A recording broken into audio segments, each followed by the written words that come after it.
Энэхүү контент нь гэмт хэрэг, согтууруулахундаа болон хууль, бус үйлдэлийг өдөөнд өрхөх зорилгогүй бөгөөд сонсогч та бүхэнд сэрэмжлүүлэх үүднээс хүргэж байна. Гэмт хэрэгт холбогдсон хүмүүсийн нэр, газар орны байршлыг өөрчлөн эсвэл тодорхой дурдлаггүй хүргэж байгаа учраас хэн нэгний хувийн нууц болон нэр хүндэд халдах сэтэл агуулаагүй болно. Аллах болон гэмт хэргийн тухай наривчлан дурдах учраас энэ төрлийн мэдээлэлд эмзэг эсвэл насанд хүрээгүй бол цааш сонсохгүй байхыг хүсье. Хэрвээ та манай подкастыг урд өмнө нь сонсож байсан бол хуучин суваг маань тодорхой шалтгааны улмаас болоод хаагдчихсан байгаа. Тийм болохоор энэхүү шин сувагтаа subscribe дарж нэгдээрэй. Өмнө нь орж исэн дугаарууд болон шин хэрэгүүд хэн удахгүй ээлжлээд орох болно. Харин та урд өмнө сонсож байгаагүй бол одоо шууд ингээд хэрэг рүүгээ орцгоё. За сайн байцгаана уу сонсогчдоо. Час өдөр подкастын дараагийн дугаарт тавтай морил. Өмнөх хоёр хэрэгээр бол гэр бүлийн хүчирхийлэлтэй холбоотой нэлээд хүн дэм хүн амны хэрэг ярьсан. Сонсож амжаагүй хүмүүс айхан бол бас карт хэсэгт нь холбогдчихсан байгаа учраас өмнөх дугааруудаа сонсоод сувагтаа subscribe дарж нэгдээрэй. За өмнөх дугаар дээр бол миний хувьд бол микрофон руугаа нэлээд ойртоод ярьчихсан байлээ. Тэгээд туршлагагүйгээс олж гаргаж байгаа алдаанууд байгаа. Багаар засаад явж байгаа. За энэ дугаараар бол гэр бүлийн хүчирхийллээс арай өөр төрлийн хэрэг ярихаар сонгож аваад би сууж гин. Тэгээд огт танихгүй ямар нэгэн үш хонзон шунхаа хулгаан сэдэлгүй байж гэрийн цагаан өдрөөр бүхэл бүтэн 4 үнийг хутгалсан юм хэрэг 2019 онд Улаанбаатар хотод болсон юм байна. За өнгөрсөн жил Солонгос улсад энэ төрлийн хэрэгүүд нэлээд их тохиолдож исэн. Тэгээд метроны буудлын хутгатаа алуурч энэ төр гэл хүмүүс шуугаал бүр метрон сууж явхаас өөртөө айгаад нэлээд хүнд хэрэгүүд болж исэн. Тухайн үед бол манай монголчууд гадныхан ч одоо өвчтэй юм аа. Тэгээ олон хүнд дотор янзын хүмүүс байх юм. Монголд бол ийм хэрэг болдгоо амар тайван сайхан байдаг гэж нилээн ярьжсэнийг бол би санаж байна. Тэгтэл Монголд яг ийм төрлийн гэмт хэрэгүүд бол нилээн их болдгийм байлээ. Тэгээ би бол ийм хэрэгүүд уншаад үнэхээр сонио санагдчихлаа. За тэгээ ингээ хэрэг рүүгээ оръё. За Монголд болохоор хүн ам зүйтэй дам дамаа бие бинийгээ таньдаг болохоор хэрэг дээр дурддагдж байгаа газар орон болон хүний нэрнүүдийг нь өөрчлөөд ярьж байгаа гэдгийг бол нэмж хэлэх зүйтэй ах. Ингээд хэрэгтнийг төвшин гэд цөмөөрөө нэрлээд явчихъя. За төвшин бол тухайн үед 44 настай байсан. Хүүхэд байхдаа Эрдэнэт хотод төрж өссөн юм байлээ. Ерөнхий боловсролын сургуулийг бол Бүрэн гүйцэд сурч төгсөөгүй. 8 дугаар ангийн боловсралтай буюу бүрэн бус дунд боловсралтай гэж явдаг юм байна. Гэхдээ барилгын дотор засал чимэглэлийн мэрэгчлэр бол ажил хийдэг. Мэрэгжлийн үнэмлэхтэй байсан. Өмнө нь 2006 онд хүн амны хэрэгт бас холбогдоод 12 жилийн хорих ялаар шийтгүүлж исэн юм байлээ. 2015 онд бол хугацаанаас 1 жил 3 сарын өмнө ингээд суллагдж исэн. Өмнө нь холбогдчихсэн хэрэгийн тухай бол надад ямар нэгэн мэдээлэл бол олдоогүй. Хэрэгтэн бол хэрэг гарах үед эрхэлсэн тодорхой ажилгүй ам бүл наймуулаа эхнэр хадам аав ингээд хүүхдүүдийнхээ хамтаар Улаанбаатар хотод оршин суудаг байсан юм байна. 2019 оны 9-р сарын 10-наас 11-нд шилжих шөнө 1 цаг өнгөрч байхад төвшин унтжсэн. Гинт босоод ирдэг. Тэнгүүт эхнэрийгээс ирээгээд заалаа хурдлаараа гэрэл мэрлээ авсан ингээд гадаа манай найз ирчээд над руу гэрэл тусгаа дуудаад байна. Бөөн эрэгтэй эмэгтэй хүмүүстэй ингээ хамт ирсэн намайг дуудаад байна гэтгсэн. Тэгсэн чи эхнэр нь бүр ингээ унтчихсан аа. Сэрээд бүр ингээ гайхаад юу яриад байгаа юу ээ хаана юу хүн байгаа. Тийм олон хүмүүс харагдахгүй байна. Юу болоод байгаа гэтгсэн чи чамд бол угаасаа юроос харагдахгүй. Надад л харагдаад ганцхан намайг л дуудаад байна гэд хэлдэг. Тэгснээ гинт шууд өөртөөгөө юм яриад эхэлдэг. Бос сууснаа. Миний бие өвдөөд байна. Нүдэнд юм харагдаад байна. Намайг ингээ авч явах гэдэг штэ гэд ингээ ярьснаа. Гинт ингээ шууд хоошоогоо эргэж харангуйтаа. Та нар намайг авч чадахгүй шүү. Би өглөө болтол сэрүүн байна гэл ингээл нэг юм хий юмтай яриад тэмцэлтэйл ингээд бала юмнууд яриад байсан юм байлээ. Тэгснээ эхнэртэй дахиад 2 хүүхдээ сэрээ. Өглөө болтол унтуулахгүй 2 хүүхдийг бас авч явах гээд байна гэл ингээл нилээн юм дэмэрлийн балаарлын шинжтэй юм ярьжсэн аа. Гинт босонгуудаа гэрээ тойруулаад улаан утсаар ингээд тойруулж татсан юм байна. Тэнгүүтээ гэртээ байсан давсыг аавангуудаа хаанасаа сурцсан те ингээд гэрээ тойруулаад давс асгаа дотор талаар нь асгаад босгон дээр асгаад за ингээд нэг иймэрхүү дэмэрл бол үргэлжилсэн. Тэгээ арай чумаа байж агаад өглөө 5 цагийн үед бол үүр цааж яхад арай дээрдээд ингээд унтсан юм байна. За ингээд 9 сарын 11-ийнхаа үдээс хойш 16 цаг болсон. 16 цагт гартаа архины шил барьж агаад одоо нэг амсар хэсгээс нь гэх юм уу барьж агаад цохиж хаглаад тэгээ тэр гартаа барьсан хэсгээ бариад тэр чихтэй гэрээсээ гараа явсан. За энэ үед бол тэднийхээс нэлээд хідэн айлын зайд Амраа, Бэлгүүн, Сэргэлэн гээд найзууд нийлээд ингээд сууж исэн. Тэнгүүтээ Амраа гээд залуу дэлгүүр орох гээд гэрээс гараад явдаг. Явж явах замдаа бол яг нэг айлын хашааны гадна нэг нэг танил ахтайгаа таарсан. Тэгээ тэр танил ахтайгаа гар бариад ментлээ зогсож исэн чинь тэр айлын хашаан дотроос дэмэрч гисэн нөгөө нэг хэрэгтэн маань гартаа хагархаа архины шилээ бариад гараад ирдэг. Тэнгүүтээ ерөөсөө юу гэхийн зөрөөгөө өстө нэрэ амраагийн хүзүүрэн архины шилээрээ дүрээл авчихсан. Тэгээ амраа бол бүр гайхаад хүзүүгээ бариад үтсэн чи хүзүүнээс нь ингээд цус гарч исэн. Тэг ингээ айд сандрах зэрэгцэнгүүтээ та ч одоо яаж ийна намайг аллаа штэ гэд ингээ орилсон чинь ингээ өөдөөс нь харангуутаа эргээд маш тайвнаар хашаа руугаа яваад орчихсон. За тэгэнгүүтээ оронгуудаа галзуухныхаа шургуулганаас хутга аваад гэрээсээ гарах гэжсэн чи ихнэр нь мэдээд за тэгээ нилээдгүү тэнцэлдээд ноцолдоо тэр хоёр бол гэрийнхаа үдэнд бөө юм болсон юм бэлээ. Ихнэр нь бол аз таарч тэгэж ноцолдож явах үедээ хутгаар гимтэх ч юм уу юм ямар нэгэн бэртэл бол аваагүй. За ингээ ноцолдож явахдаа бол хэрэгтэй ихнэртэй хандаад чи одоо байж ийл да ингээ наадуул чи хүүхд авч явах гад байна гэл ингээл учир битүүлэг юм аа бол ярьсаар л байсан. Ихнэр нь бол ингээ дахиад араас нь гарч гүүгээл ингээл хашаан дотроо тэр хоёр ингээл ноцолдоол ингээл эхэлсэн.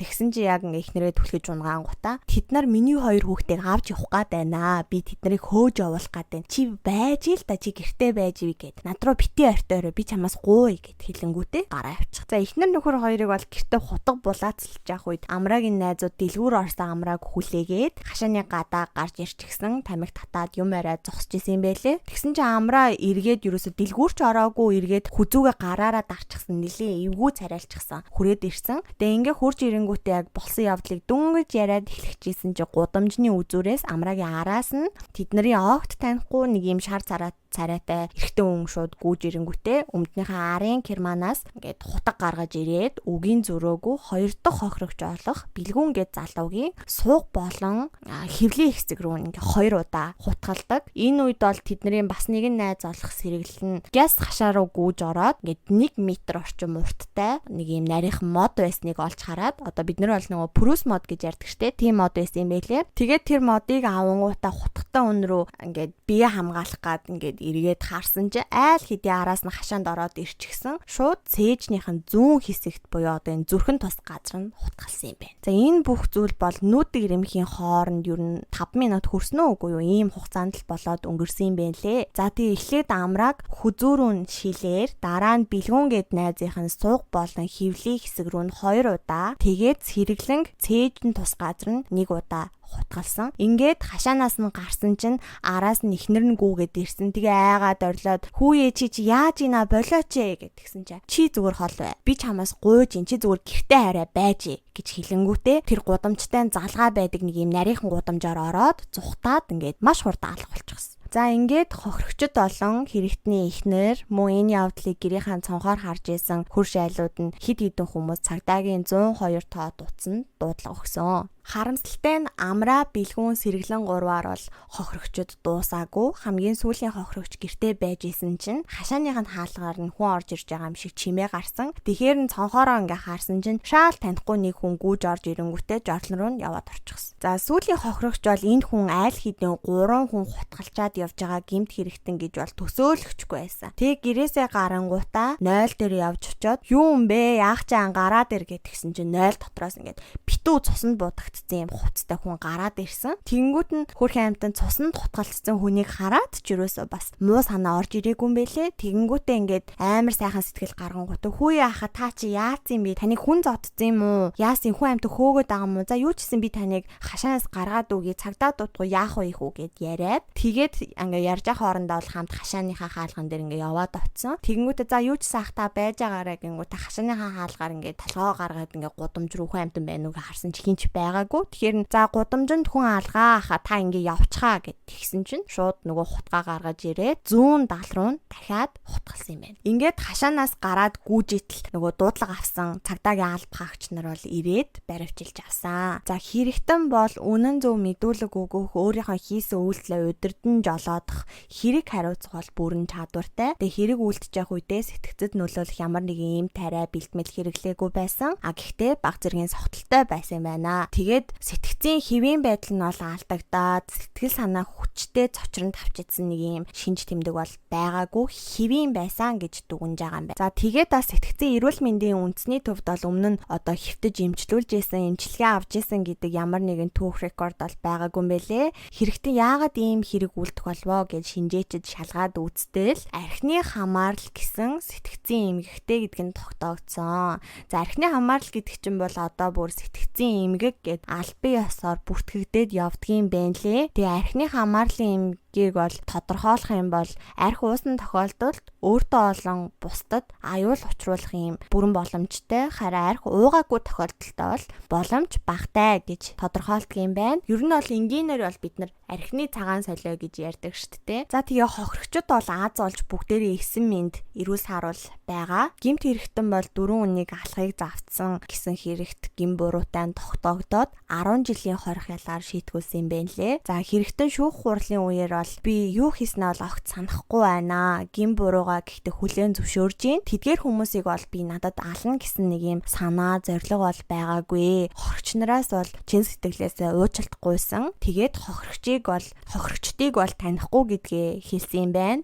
Хэрэг гардаг өдөр бол нэг шил архил уусан. Тэгээд 2 хоногийн өмнөөс бол чихэнд нэлээд их юм сонсогдоод тайван байж чадахгүй, тэгээд хоол унд идэж чадахгүй байсан гэж мэдүүлсэн юм байлээ. Миний хувьд бол нэг иймэрхүү spiritual дээ нөгөө юм сүнс далдын юмд бол баг зэрэг итгэдэг. Гэхдээ энэ хэргийн хувьд бол энэ талаар ярихгүй. Энэ хийж байгаа подкастны маань утга агуулгатай бол таарахгүй байгаа учраас энэ зүйлийн талаар ярихгүй гэж бодож байгаа. Тэгээд хэрвээ янз бүрийн юм сонсогдоод чихэн дээр ч хүн яриад байгаа юм шиг, хий юм хараад байгаа юм шиг санагдж байгаа бол эртхэн шиг эмнэлгийн байгууллагт хандаарай гэж зөвлөе. За манай улсын хувьд бол 2013 онд сэтгцийн эрүүл мэндийн үндэсний төвөөс улсын хэмжээнд хийсэн юм сэтгцийн эмгэг судалгаа байсан. Энэ судалгаан дээр бол 15-аас 16 хүн тутмын нэг нь архинд онцох эмгэгтэй гэж тогтоогдсон юм байлээ. За сүүлийн үеийн дата гэх юм бол бас яг тэр бүрчлэн сайн олдоогүй. 2019 оны нэг юм дата олцсон. Энэ датан дээр бол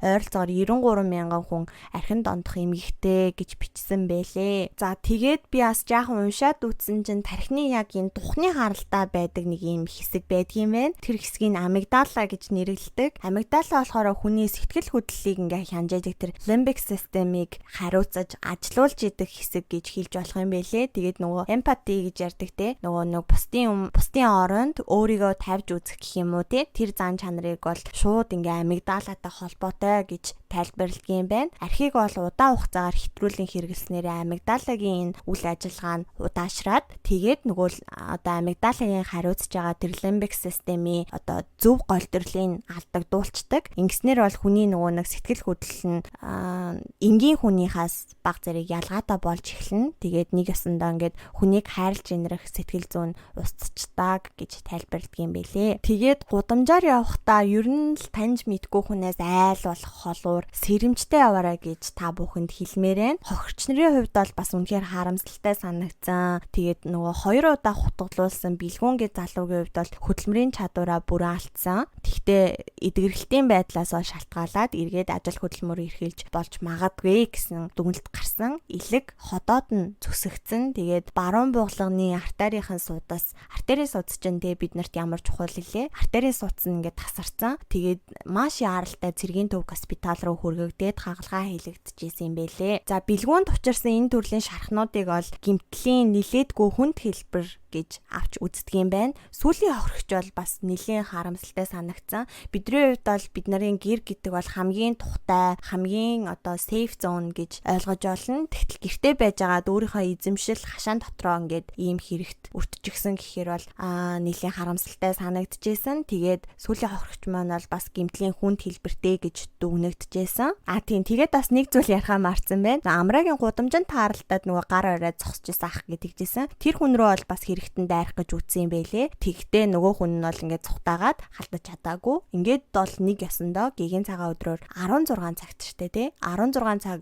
гэдэг бол өвөлж цунч гэгээтэй баг нартай байдаг үе. Энэ цагаар гин зэмгүү явж исэн 5 хүн рүү хутгатай дайраад 2 хүнд нь хөнгөн 2 хүнд нь хүнд гэмтэл учруулж алхахыг завцсан хүний амьд явах эрхэнд талцсан юм хэрэг болсон юм байна. Энэ хэрэг бол одоо миний өмнө ярьж байсан хэрэгүүдээс бол шүүх хурлын хувьд нэг давуу талтай санагдсан. Энэ нь болохоор иргэдийн төлөөлөгч нарыг бас оролцуулаад одоо гин буруутай биш гэдэг дээр санал авсан юм бэлээ. За хэрэгтний өмгөөлөгчийн хувьд гэх юм бол ялыг нэлийн хөнгөрүүлэх байдлаар ол ингэж ажилласан. Тэгээд хүний амьд явах эрхийн эсрэг биш, хүний эрүүл мэндийн эсрэг гэмт хэрэг босон гэж шийдэж өгөөч гэж хүсэлт гаргасан гэсэн амжилтгүй болсон. Хэрвээ эрүүл мэндийн эсрэг гэмт хэрэг гэж шийдэгдчих юм бол нэлийн хөнгөн ял авахсан юм бэлээ. За ингээд өнөөдрийн дугаартай хамт байсан та бүхэндээ баярлалаа. Болгоомж сэрэмж гэдэг бол хаан жилүүдгүй гэдгийг харуулсан ийм хэрэг байлаа. Энэ хэргийн тухай санал бодлоо comment section дээр үлдээгээрэй. Мөн дараагийн дугаар дээр ямар төрлийн хэрэг сонсомоор байгаагаа бичиж үлдээгээрэй. Энэ хэрэгтэй төстэй огт танихгүй хүнийг хутгалсан ийм хэрэгүүд бол нэлийн их байдгийн бэлээ. Та бүхэн таалагдах юм бол би бас дараагийн дугаараараа ярьж өгье. Тэгээ subscribe дарж биднийг дэмжээрэй. Баярлалаа. Баяртай.